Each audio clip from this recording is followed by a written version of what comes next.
I'm Marcel O'Gorman. I'm Director of the Critical Media Lab and Associate Professor in the Department of English at the University of Waterloo.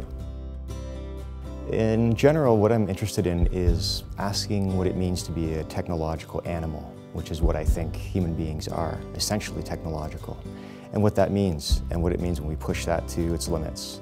So what it means in the discipline of English is that you look at that critically, which means taking your time and looking at it slowly, which is difficult because we're living in a technoculture, which moves very fast.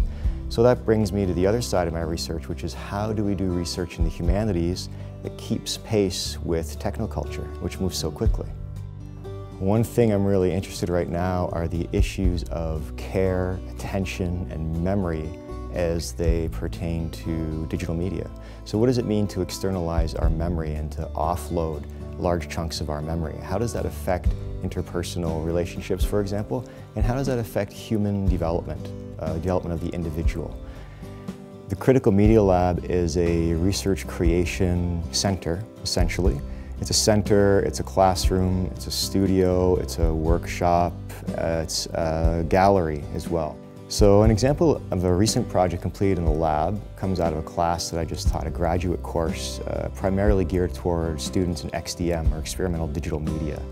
And this particular project was created by English students, some of them in XDM, and it involves using a wireless brainwave sensor to control an interface. It's a game, essentially, where you have to move a pointer over top of an object on the screen, and you have to focus your attention. So you wear some headgear, and you look at the screen, and you have to focus and also relax at the same time.